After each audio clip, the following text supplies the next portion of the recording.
नमस्कार, आप देख रहे हैं न्यूज 24/7 इंडिया। मैं हूं आपके साथ सपना मदेशिया। चलिए शुरुआत करते हैं आज की कुछ खास खबरों से। ग्वालियर का किन्नर समाज राष्ट्र के उत्थान के लिए शिक्षा को एक महत्वपूर्ण साधन मानते हुए असहाय और वंचित वर्ग के बच्चों के लिए सदैव तत्पर दिखाई देता है।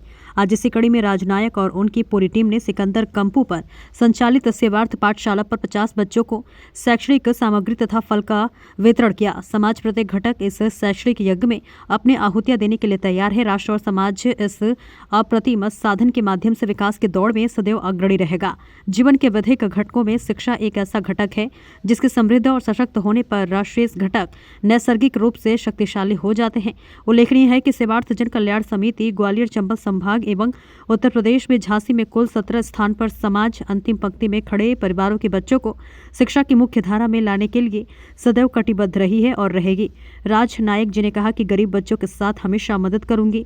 बच्चे देश का भविष्य है और बच्चों को उज्जवल भविष्य की कामना के इस अवसर पर पत्रकार धर्मेंद्र सिंह गुर्जर तथा बोहरे जी उपस्थित थे। पाठशाला समूह के स्थानीय संचालक श्री राकेश कुमार पांडे ने उपस्थित अतिथियों रामदास राजावत जी और सभी किन्नर समाज का आभार व्यक्त किया। ग्वालियर से रविंद्र बोहरे की रिपोर्ट। वंदे वंदे जय जय श्री राम। सुनो ध्यान से दोस्तों, आज हम सेवार्थ पाठशाला के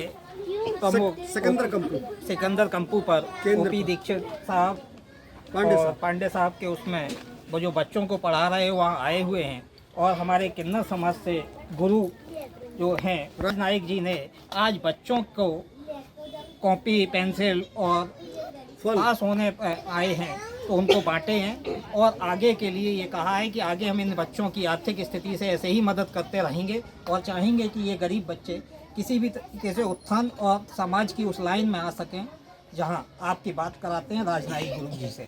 श्री राम। जय श्री राम। आज आपका ये पाठशाला है सिकंदर कंपू पे, यहाँ पर आपका आगमन हुआ है किन्नर समाज का। आपने बच्चों को किस प्रकार आशीर्वाद दिया और बच्चों के भविष्य के लिए आप क्या कहना चाहेंगे? हम बच्चों के भविष्य के लिए चाहेंगे कि ये बच्चे अच्छे पढ़ें, अच्छे लिखें और ये गरीब बच्चे हैं जैसे ना पैसे वालों के बच्चे होते हैं वो पढ़े लिख के ऑफिसर बनते, तो मैं भी ये चाहूँगी गरीब बच्चे भी है ना, जो गरीब लोग हैं झोपड़ियों में रहते हैं और उनके माँ बाप है ना गरीब हैं, उनको बच्चों को नहीं पढ़ा सकते, तो ये पाठशाला में बच्चे हैं ना कुछ अपने पढ़ लिख के और अच्छी उस पर पहुँचे। हम यही चाहते हैं कि किन्नर समाज के ये बच्चे पढ़ लिख के एक अच्छे कामयाब बने। ये जो है ना नौकरी अपने घर वालों को, अपने माँ बाप को, सामने दूसरों को भी ये मदद कर सके। तो हम लोग यही चाहते हैं कि गरीब बच्चे हैं ना अपनी हिम्मत से पढ़ाई लिखाई से पढ़ के कुछ अच्छे बने। और हम किन्नर समाज यही दुआ देना चाहते हैं कि गरीब बच्चों को, सब सारे शहरवासियों को हम दुआएं भी देते हैं, इन बच्चों को भी दुआएं देते हैं कि जो पढ़ लिख के एक अपने कामयाब, एक अपने उस पर खड़े हुए, कामयाब बने, अपने माँ बाप का नाम रोशन करें। जहां आपको इस समाज से खुद के लिए लड़ना पड़ता है, ऐसे में इन बच्चों की मदद करना एक बहुत ही निथर्थ पुण्य का काम है। ये कैसे आप लोग इसको वो करते हैं, इस समाज से अपने लिए भी करना और फिर इन बच्चों की मदद करना, ये सब कैसे हो पाता है आपका? ये क्या है कि हमारे जजमान है जो हमें पेट को देते हैं, उनके बच्चे जीते रहें, माता रानी उनको अच्छे रखें, क्योंकि हम लोग ये चाहते हैं कि हम किसके लिए जोड़ेंगे। हम भी अगर समाज के लिए, ये गरीबों के लिए हम जजमान हमें देता है खाने को, तो उसमें से आधा हम अपने लिए खाना, आधा हम समाज सेवा भी कर देते हैं। Very good. और हम भी सबको जय हिंद बोलती हूँ और हम भी हाथ जोड़ के बोलती हूँ, जितने हमारे देश जितने ग्वालियर के निवासी, जहाँ तक मेरी वीडियो पहुँचेगी सब लोग देखेंगे, हाथ जोड़ विनती करे हैं कि सारे लोग जो बड़े बड़े लोग हैं उनसे मेरा हाथ जोड़ के मैं प्रणाम करती हूँ और थोड़ा सा मदद करो। ऐसा नहीं होता है, थोड़ा सा मदद करो, क्योंकि हम भी एक किन्नर हैं, हम भी दुआएं मांगती हैं आपके लिए, आप अच्छे रहो, खुश रहो। देखो हम भी जब हम मदद कर सकती हैं तो आप क्यों नहीं कर सकते हो मदद? क्योंकि आप तो सरकारी जॉब वाले, हमारा कौन है, मेरा कोई नहीं है। क्योंकि आप सब लोग हमें खाने को देते हो तो हम भी उसी में देती हैं आप सबको, और हम खुद सोचती हैं हमारा कौन है, मेरे माँ बाप कोई नहीं है। क्योंकि आप सबको देख के हम भी जीती हैं, आपकी खुशी में खुशी मनाती हैं। तो हम लोग हाथ जोड़ के विनती करती हूँ, हाथ जोड़ रही हैं, बहुत कृपा करो, आप लोग बच्चों की मदद करो। बहुत पे किन्नर समाज के द्वारा फल वितरण और पुस्तकों कॉपियों का वितरण किया गया है, किस तरीके से आप उनको क्या संदेश देना चाहेंगे? आभार, कोटि कोटि प्रशंसा करूंगा उनके इस कार्य की। भगवान राम ने अपने जीवन काल में अपनी गतिविधियों से, अपने चरित्र से और अपने सद्वचनों से इन लोगों को आशीर्वाद दिया था कि आप समाज में जिसको जो आशीर्वाद देंगे वो 100% फलीभूत होगा। आज इन्होंने ये आशीर्वाद इन बच्चों को दिया है। फल, कॉपी और अन्य शैक्षणिक सामग्री वो आशीर्वाद का एक संकेत है। वस्तुतः इनके वचन ही इन सब बच्चों के लिए, हमारे समाज के लिए बहुत बड़ा आशीर्वाद है। और जो हमारी 17 पाठशालाएँ ग्वालियर, चंबल संभाग, उत्तर प्रदेश में झांसी में संचालित हैं, मैं चाहूँगा कि इनके जो संपर्क सूत्र हैं, इनकी जो परिधि है, इनके जो अन्य साथी लोग हैं वहाँ हमारे केंद्रों पर आएँ। मैं Dharmendra ji, bureau chief news 24/7 और उनके वरिष्ठ रिपोर्टर बोहरे साहब का भी आभार व्यक्त करूँगा। इन्हीं ने हमें मिलवाया, इन लोगों से जोड़ा। धर्म के 4 चरण होते हैं, जिसमें दान को सत्य, परोपकार और दया, इन सब में प्रथम स्थान दिया जाता है। दान किसी भी प्रकार का हो, श्रम का हो, समय का हो, धन का हो और विद्या का हो। तो इन्होंने आज आशीर्वाद तो दिया ही, वचनों का दान दिया, साथ साथ सामग्री भी वितरित की।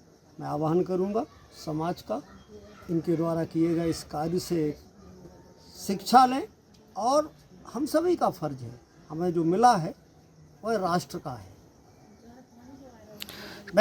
किन्नर समाज की देखा होगा आपने कई जगह पे कि वो एक समाज में एक उनको दूसरी दृष्टि से देखा जाता है। लोग उनको कुदृष्टि से देखते हैं, बोले वो तो किन्नर हैं और इस तरीके से। लेकिन आप आज जो बच्चों को मानना है कि समाज की भ्रांतियां हैं और समाज की गलत अवधारणा है। इन लोगों का अस्तित्व भगवान राम के समय से ही है और समाज में अस्तित्व रहा है, रहेगा। जब ये अपने अभी कह रहे थे हमारे पूर्व वक्ता, इन्हीं के एक साथी के, जो हम समाज से लेते हैं उसका आधा हिस्सा समाज को लौटाते हैं। हम सप्ताह भी करते हैं, भागवत का जो भगवान कृष्ण का वांग्मय स्वरूप है उसका वाचन करवाते हैं, धार्मिक आयोजनों में मदद करते हैं। तो फिर अपने लिए नहीं जोड़ रहे ना, वो कह रहे हमारा कुछ नहीं है, हमें तो समाज से जो मिल रहा है उसको हम ब्याज सहित वापस लौटाएंगे। तो नहीं सर, काफ़ी किन्नर समाज में काफ़ी लोग हैं जो कहीं ना कुछ करते रहते हैं, लेकिन गरीब बच्चों के लिए और एक पाठशाला के लिए राजनायक ने जो अनोखी पहल शुरू की है, इसके बारे में आपका? इसकी मैं कोटि प्रशंसा करूंगा और अपेक्षा करूंगा कि राजनायक जी अभी हमारी सिकंदर कंपू पाठशाला पर आए हैं। ये हिम सिंह के परेड के आगे ग्वालियर में एक सुदूर क्षेत्र में स्थापित है। यहाँ इन बच्चों के लिए शिक्षा से बढ़कर दूसरा कोई उत्थान का साधन हो नहीं सकता। उस उत्थान की प्रक्रिया में इन्होंने अपना योगदान दिया। यह यज्ञ है, इस यज्ञ में अपनी आहुतियाँ देने में राकेश कुमार पांडे साहब, रामदास राजावत जी, राजनायक जी और उनकी पूरी टीम और समाज के बहुत सारे लोग आते रहते हैं।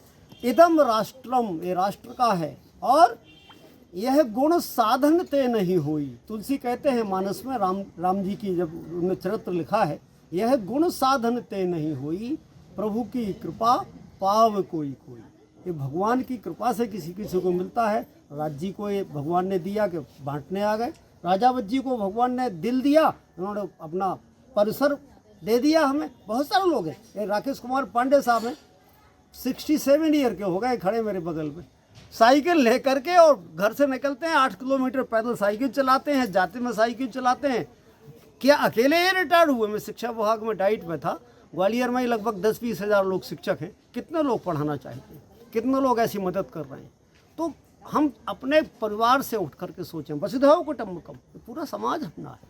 और इस अवस्था में, जीवन के उत्तरार्ध में, इस जीवन में तो इस अवस्था में क्या चाहिए? चौथे पन जाइए नृपकानन, संत कहें असनीत दसानन, चौथे पन जाइए नृपकानन। दसानन रावण से कौन कह रहा? उनके सलाहकार कह रहे हैं, मंदोदरी ने समझाया। संत कहें असनीत दसानन, चौथे पन, अर्थात इस अवस्था में, अर्थात राजावत जी की अवस्था में, हमारी अवस्था में कहाँ जाना चाहिए? कानन का मतलब है जंगल। किसके लिए जंगल? शिकार करने? नहीं, तपस्या। एक तपस्या है। बच्चों को जो पढ़ा रहे हैं, जो ये दान दे रहे हैं राज्य और उनके साथी लोग, एक तपस्या है, साधना है। और इस तपस्या और साधना से राष्ट्र एकजुट होता है, राष्ट्र का उत्थान होता है, समाज में समरसता, सब मिलजुल करके भाईचारे के साथ, भ्रातृत्व के साथ, प्रेम और सौहार्द के वातावरण में रहते हैं। ये राष्ट्र की पूंजी है। जय हिंद, जय भारत। मैं कोटि कोटि आभार व्यक्त करूंगा किन्नर समाज के प्रति, राजावत जी के प्रति और पांडे साहब के प्रति और पत्रकार बंधुओं के, पत्रकारों की समाज को दिशा देने में, किसी स्वस्थ चिंतन को एक जन आंदोलन का रूप देने में बहुत बड़ी भूमिका होती है। बोहरे जी और धर्मेंद्र जी और इस तरह के अन्य पत्रकार बंधु इस काम को कर रहे हैं। मैं उनको भी नमन करता हूँ, भारत भूमि को नमन करता हूँ। ये हमारा सौभाग्य है कि हमने इस भूमि में जन्म लिया। जय हिंद, जय भारत।